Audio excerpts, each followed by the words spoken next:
Welcome back to Leadership In, where we sit down with the people steering advertising, media, and technology through moments of change. This episode, we're exploring what leadership looks like as AI transforms the industry and the stakes around privacy keep rising. I'm Geoff Wallenitz. And I'm Greg McDonald. Today, we're thrilled to welcome Pamela Slea, Chief Executive Officer of Boltive. Pamela spent more than 2 decades building a career across the biggest names in ad tech, from Google and Criteo to global leadership roles at AppNexus, Index Exchange, and InMobi. Along the way, she also built her own consultancy, Slea Solutions, helping ad tech companies drive revenue and differentiation. As CEO of Boltive, Pamela leads a team helping publishers, brands, and ad tech platforms protect revenue, strengthen ad security, and manage privacy compliance. She's also guiding Boltive's expansion into agentic governance, applying more than a decade of Boltive's ad tech expertise to systems operating autonomously. So let's get started. Pamela, welcome. Hi, thank you. Thanks for having me on. So the first question we always ask everybody is, how do you introduce yourself at a dinner party? So at a dinner party, I would say, hi, I'm Pamela Slea. Perfect. Great start. Yeah, I would start there. And then I would go into, I'm the CEO of a small software company. Then we focus on advertising security and privacy technology. If people want to get a layer deeper, like how deep do you go? I usually will start on the level of there's ads on the internet, and the internet has pages, and then there's ads on those pages. We'll protect those ads from malware. Similarly, if you are going on these ad pages, you will see banners that says, do I consent to having behavioral advertising or do I not? And then you're expected and in fact legally obligated as a publisher to be able to honor that as the user is going forward. It often doesn't happen in the way that you would need it to. So our technology can look at the user experiences that you're having across the web and be able to say, okay, you've set this up in a way that it's not honoring the consent in the way that you intended. And so here are the fixes that we would offer to be able to do that. Once we get past that, because otherwise it's not going to make any sense, then I go into, and now advertising is changing really fundamentally. And instead of having, a lot of technology partners and a buyer and a seller, we're looking into ways that the buyer and the seller can transact agentically. This is a really, really new thing. And because there have been historically all of these different sort of systems and guardrails to ensure that things don't go haywire, and knowing what we know about agents and that they are prone to certain types of hallucinations, we're able to bring in that technology that we have from ad security to ensure that we know there's not going to be any bad ads, there's not going to be any bad images, there's not going to be anything untoward happening within the ads.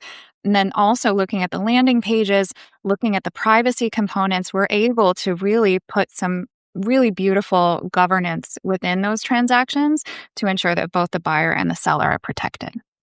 I think consent is sort of the next frontier. Informed consent is the next frontier of the internet at this point because it ties back to privacy and a whole bunch of other things like you just went through. But really, for the moment, I want to focus on you now, which is you have had a very interesting career along the way here. You were in programmatic, you've done your own consulting, you've done a bunch of stuff. When you think about the person who opened the first door for you, how did you get in and what was that experience like for you? Yeah, well, the first door was really my first job because I graduated from college. I didn't go to a super prestigious college. I went to San Francisco State University, which is a big public school in San Francisco. I got straight A's. I majored in creative writing, so I can write a story if anybody needs. Yeah. I was going to say liberal arts majors of the world unite. Right, exactly. Yeah. It served me well. It was right after the dot-com bubble had burst, and so there just wasn't a lot of jobs available on the market. I assumed that I was going to go into publishing. I thought I was going to be editing books and stuff like that, but there were no jobs doing that. And so I had a friend who's still a dear friend of mine that had a job at Google at the time. And he was like, I can get you a temp job at Google. I think I can get you an interview for a temp job at Google. It was 20 plus interviews later that I ended up starting there. But that was it. And I remember, as I was going from temporary into full time, I was really treating it as like, okay, this is my big opportunity. I have to really think about this seriously. I had one friend who had been working at Google for a few years, and I was like, okay, it's my first full-time day. How should I think about this career? And she was like, just be a star, Pamela. Be a star. And I was like, yes, I'm going to do that. Asking all the right questions, like getting to know all the right people, just, Google at that time was just an absolute blast. So it's not like it was a difficult environment to be able to have fun and do all sorts of really wonderful things. Was there someone you worked with there that saw something in you that started to pull you through the ranks that you thought of as a mentor or a leader for you? No. Perfect. No further questions. It was like chaos at that point. It was 2004. It was the year that Google IPO'd. There were just too many jobs and not enough hands to do everything. And they had this management structure at the time, it might be the same now, where every manager had like 20 or 30 direct reports. And so your manager has no idea what you're doing. Only your peers know what you're doing. And even then, it's just the blind leading the blind. And because of my public school upbringing and like this gigantic public university that I went to, I felt like I was uniquely qualified to be able to navigate this kind of chaos. They kept moving me onto the teams that were the sort of startup within Google because they saw this sort of, okay, I can see things, but then I can also see how they could work differently. And that has been a thread that has definitely worked me through my career. So there have been like lots and lots of people that I worked with at Google who were just like putting me in the right place at the right time. But there wasn't anybody that was holding my hand being like, I see something really special in you, Pamela. That wasn't the vibe at that time, I think. In terms of advice you got, I mean, you talked about the just be a star. Is that something that came early that you carried with you? Is there other advice that really stood out along the way that was either wildly right or perhaps completely wrong? I probably didn't ask for a lot of career advice early on. Looking back on it, I should have. It's just like once in a while I would sort of run into a brick wall and be like, how did I get here? And I might start asking around. Often at big companies, you have that cohort of 20 or 30 people that all got hired at the same time. You're sort of a class together. So we all got to the point where it was like, okay, time for promotions. And of the 30 of us, there were like 3 people that got promotions. All dudes, oddly, because there were mostly women in the cohort and all the dudes. Very, very strange. Yeah, go on. I know, it's just a little bit like, what do they have that I don't? And there were a bunch of things. They were like asking the right questions. They were talking about the work that they had done with their clients. They were asking for leadership opportunities. I was not really doing any of those things. I was just having the time of my life. And so then I thought, okay, well, if I'm going to get promoted, what are the things that I need to do? And so I went on this, quest to get a promotion. And I decided that the thing that I was going to do that was going to make me stand out is to wear a blazer every day. And so I wore a blazer every single day. And I would talk to people often about the fact that I would like to get promoted. And in that back and forth with basically everyone that I met, they would be like, oh, well, if you want to get promoted, you should do this. Or, oh, if you want to get promoted, you should talk about this or say this or socialize this. And that alongside the blazer, I was promoted for the next 6 months. That's hilarious. Oh my God. So it's just like, a lot of my Google stuff was just like being an idiot and then trying to like work back from that. But like being really self-aware. I really like that story because there probably were a whole lot of things wrong with the 3 guys out of the class being the only ones getting promoted. At the same time, there were lessons there that you were able to carry forward and use to your own benefit, both there and I'm sure over the course of your career. So you got your promotion, right? Yeah. And then you continued to move and grow in your career. How did you navigate feelings of imposter syndrome or even potentially a moment where you thought, am I supposed to be in this room? Should I be here? I don't feel like I should be here. Nothing to do with your qualifications, nothing to do with how you got there, but more about how you felt when you got there. Were there moments like that? And how did you navigate that? What would be some advice from you, at least in terms of how you navigate those feelings of not belonging? Yeah. I always felt like I was a pretty late bloomer. There was not a time where, in my career anyway, that I was like abnormally precocious. There was always so many smarter, more qualified people doing the things that I would like to do that honestly, by the time I got into the seat that I wanted to get in, I didn't feel like I didn't deserve it. I always felt like I've seen a bunch of very smart people do a really bad job in this position. And so it's like, I'm like as good as anybody, I think. When people come to you though with feelings of imposter syndrome, what do you tell them? Because your lived experience makes a ton of sense, but that's not something everybody's going to be able to adopt in the way that you did. Yeah, exactly. So the way that I help people through that feeling is often just it's the career equivalent of being on stage and imagining everyone else in their underwear in the audience or something.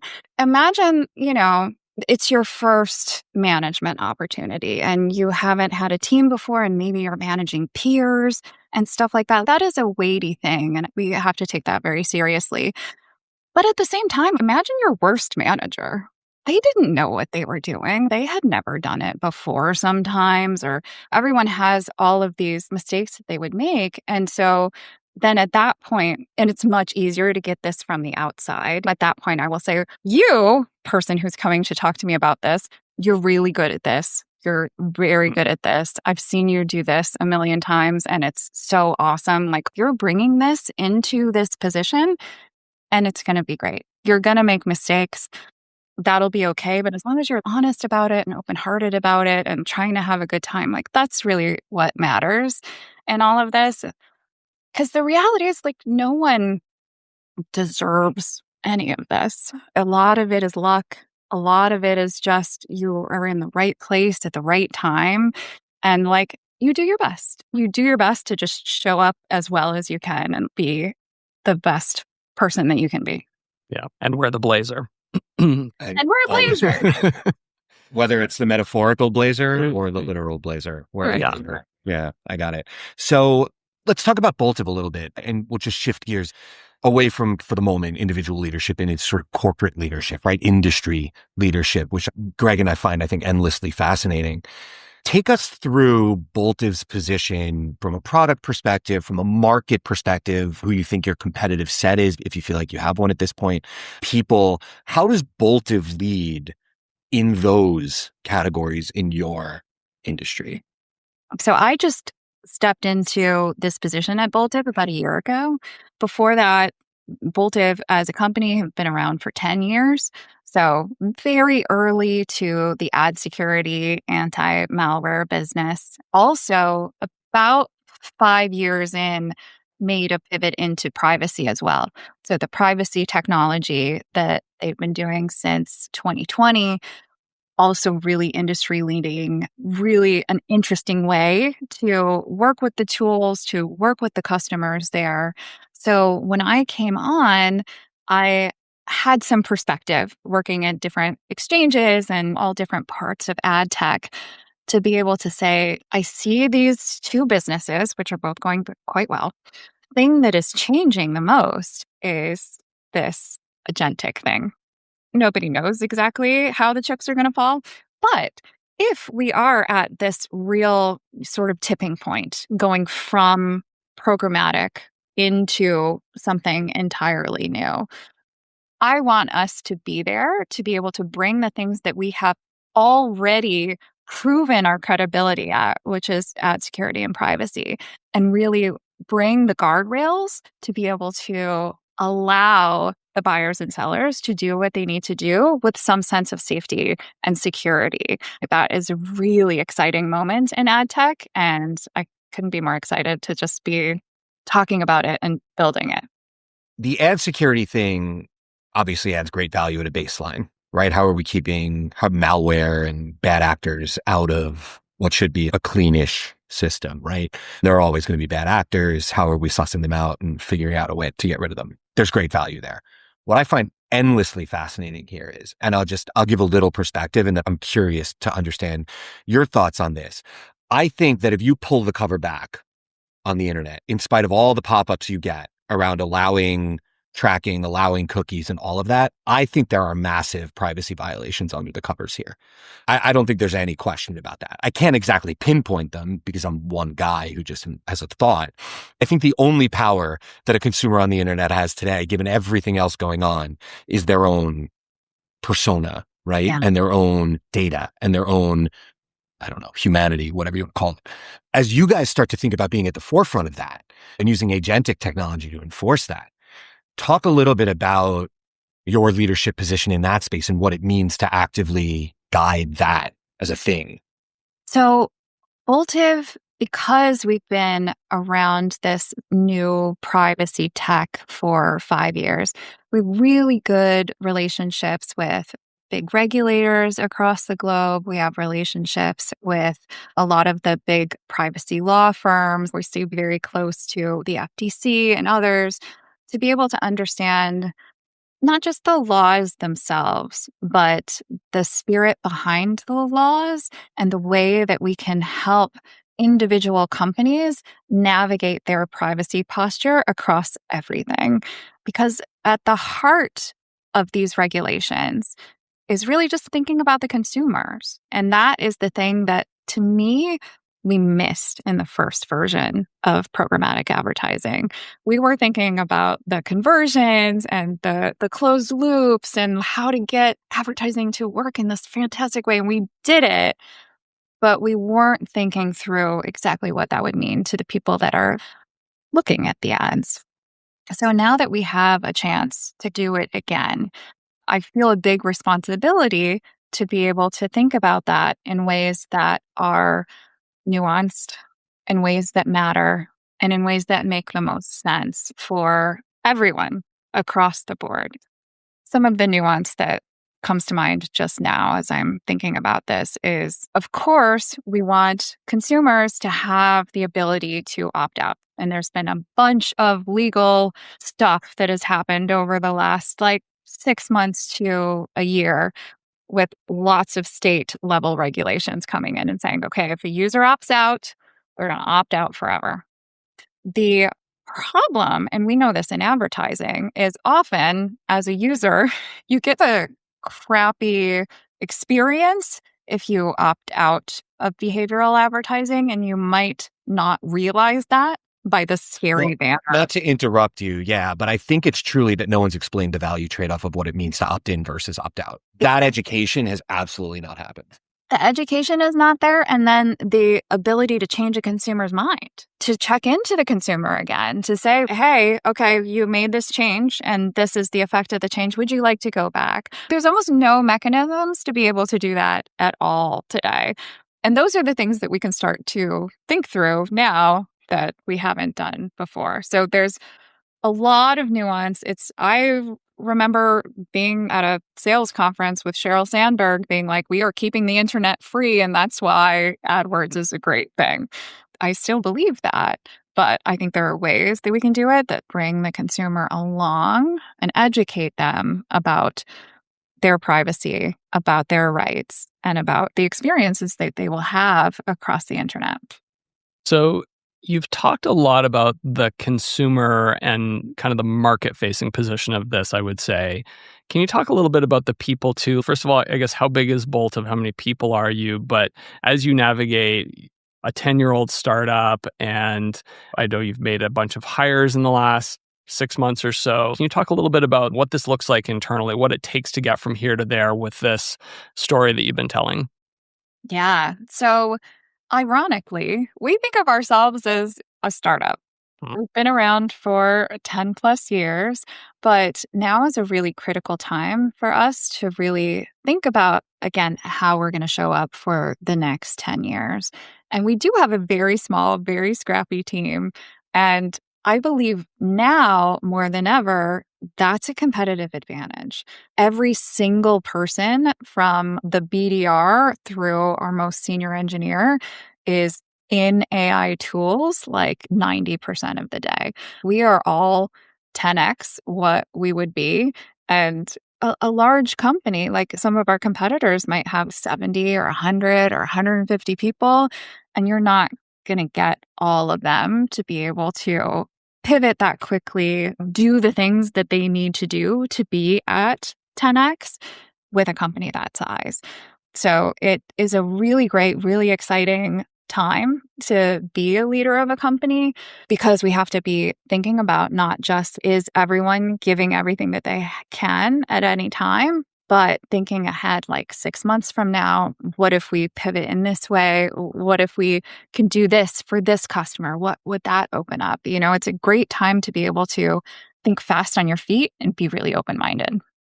And really prioritize. Like, everybody talks about being ruthless with your priorities, but when you're a smaller, scrappier company, you have no choice. And it really forces you to go, what's going to move the needle? And what's our priority now? What's our priority now versus 6 or 12 months? Yeah. So you took on this leadership position, you said a little over a year ago, perhaps. At this point in the company's life cycle, you're not just a leader, you're kind of the leader, right? So when you think about leading this organization of small and scrappy ad tech pioneers, can you talk a little bit about what that means to you, how you put your own leadership, philosophy, style, skill into the corporate culture, and how you begin to guide that? The reason that I was chosen for this position had a lot to do with, yes, my ad tech experience and my connections and the things that I can bring to that. But more than anything, I believe it was because the company prior to my leadership was very good at analysis, very good at finding all the possibilities of the ways that things could go. But there were not a lot of people that were like making the decisions that were really important to make and just going. And so a lot of what I've seen from the change of me being here versus previous leadership is I'm just pushing everyone. Okay, we just got to make a decision. Doesn't really matter what the decision is. We'll do our best, but let's just go. So that's one aspect of it. The other, I think, more core leadership aspect that I bring to it is I'm really looking at all of the leaders that I have in my leadership team to just do what they do best and then find a way to collaborate together. So really ensuring that we have this cohesion, that we have this real frank and honest and kind way of working together to ensure that, okay, are we all going in the same direction? Are we missing a thing? Is there someone that needs to come in to fill in gaps? Just ensuring that we have that culture of collaboration is another thing that I think I'm bringing to the job. This is another thing that fascinates me constantly, which is some decisions have to be made by fiat and some have to be made by consensus. That's just the way the world works, right? You talked a lot about both of those things. How do you balance the two of them? Like, what constitutes the notion of, look, we just have to make a decision and go, versus let's crowdsource this one. Maybe it holds more weight, maybe it holds less. Would you have a guiding principle behind that? I think it operates about the same way as my book clubs operate when we're picking a new book. It's just one person has a really good idea. Some other people might disagree with that idea. We just bring all of the information in, like, okay, well, you chose the last book. And so it's probably this person's turn. And okay, the last book was nonfiction. I think it's time for a fiction book. But eventually we get to a point where it's like, okay, we have enough information. Either we all agree, and also I agree. And so let's go in that direction. Or there's a little bit of some people on this side, some people on this side. At that point, I will step in and say, it seems like to me we should go in this direction. This is the data that has brought me to that. Does anyone strongly disagree with that?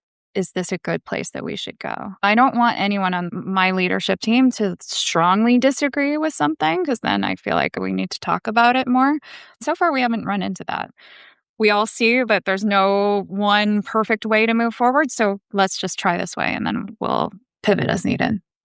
I mean, that really speaks to respect. I love the book club analogy. And then in that context, there's a high degree of respect that people have for one another, but also in what you're talking about there, like everybody is having a conversation. That alone doesn't require respect, but it goes a lot farther when you do. And then people can be more autonomous if they're willing to listen to one another and they're willing to defer to one another. And then even as you said, if somebody really strongly disagrees, then you've also got a level of respect for, okay, we haven't fully worked through this issue, let's talk a little bit more because we don't want to have somebody completely offside here as we move forward. That's a cultural value that certainly not every company has, but is one that stands out for the companies that do and in the results that they have. Our number one corporate company value is character, integrity, and trust. So that's how we do everything. That certainly comes through in all the ways you just described what you do and how you think about it. What's a leadership decision you've made recently that you think might surprise people outside the company? Or maybe even if you prefer, that did surprise people inside the company? I am not afraid to hire a friend. We've all seen it at different companies that we've worked at. Oh, okay, whenever this person starts a new company, like this person comes with them or things like that. Before I took on this role, I hadn't really thought of it as being, oh, this person, they're friends. But of course, that would make sense for all of the reasons, especially those of us who are quite ambitious. We talk about work a lot, even with the people that we're not directly working with. It's like, okay, I had this problem or I have this strategy. It's getting shot down and I'm not sure exactly why. Or like you're spending all of your hours and your off hours talking about work with the people that you are around or the people that you're close to. And so, I hired someone onto my leadership team that I have worked at 3 different companies with. So I respect her so deeply, trust her so much to the end of the earth. And she's also just my best friend. Having those things together is just such a blessing. To have that level of trust is really wonderful. And I hadn't experienced it before now, even though we'd worked at different companies together. And that's really, really great. Well, Ali Manning talked about that on our last podcast a little bit too, right? It at a certain point, it's not just that you get to make the decision. That's part of it, of course. But it's just in this case, the decision you want to make happens to be the right decision also. The way Ali talked about it, like the stakes are higher in a smaller company. There's just no room for slack. So it means that you do need to have people that you trust, ideally that you have some history with, because the stakes are high and you need to move quickly and you don't want to make any more mistakes than you need to make. They're going to come along, but you don't want to choose the path that might possibly induce more when there's an available one that can avoid them.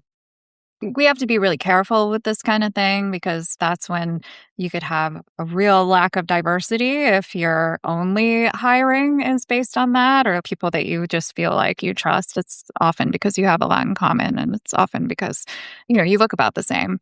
And so it's really important to be intentional in all of your hiring of going past those biases and ensuring that you have enough diversity in your workforce.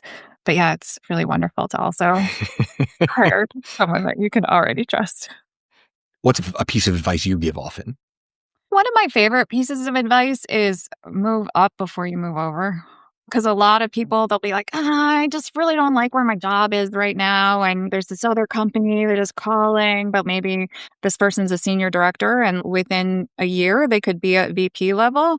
That's a big jump. And you should not move over at senior and director. If there's a way for you to move up, get the promotion at your company first before you start looking for something else, always do that.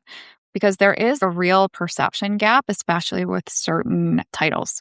So if somebody is director level and they've never been VP level, even if the director level is very big and that still people are going to look and be like, oh, this is a director, it's not a VP. Things like that are really important.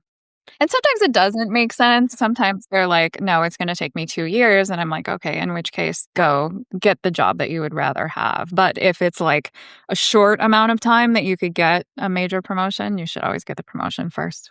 You've been a leader for a long time and in a lot of places and in larger and smaller organizations. How do you think about balancing performance versus humanity?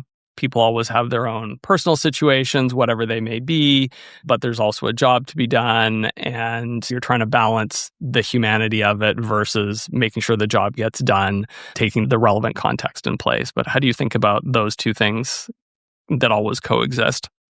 It's different in big companies than it is at small companies. There's a lot more padding in big companies to move the chess pieces around to help if someone is having a crisis or someone is in some trouble or some hot water and just needs some like really intensive coaching, there's just very little room for it at a startup.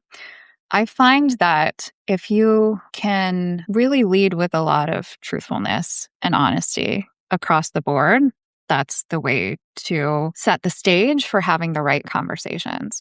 Some of it is just being very honest with what the standards of performance are. I had a mentor at Index Exchange that said every single time that there is a reorg or anything, you should always have a new job description that goes out to everyone in your organization. Because that says very clearly, this is what the job is. This is what you're expected to do. This is what success looks like. Everybody really needs that in order to anchor, even if their tank's not entirely full, then they can anchor on this is what success looks like. This is what is expected of me. And then that opens up for a conversation of, hey, I need to step back for whatever reason, or I don't feel like I can get these 5 things. I can only get these 4 things. Is there a way that we can work with that? Those are the best ways to have those conversations of just being very clear and transparent that these are the things that we need from you. How are you doing? Thing with these expectations. Are there ways that you need help? Things like that. But I think with performance conversations, it's always better to be just very frank and honest about facts, the real actual things that you're seeing, and then the real actual things that you would want to see, and then just addressing the discrepancy together. I think that's the way to do it in a way that is the most compassionate and reasonable. Let's look ahead for a minute. What excites you most? And we talked a little bit around this, but what excites you most about the future of the industry that Boltive plays in? Just everything. There's just so much exciting stuff. From, say, like 2018 to 2023 was the most boring time in ad tech. Just snooze fest across the board. Like nothing interesting was happening. Nothing innovative was happening from my perspective.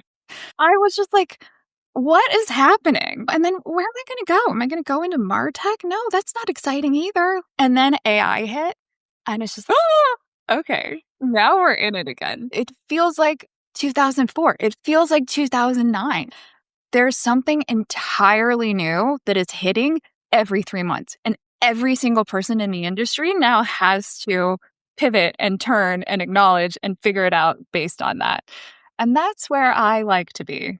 We're never going to get bored again, guys. Like, this is it. And I love it. I think it's just fostering so much innovation, so much excitement, so much new collaboration, because no one company is going to be able to fix all of this stuff.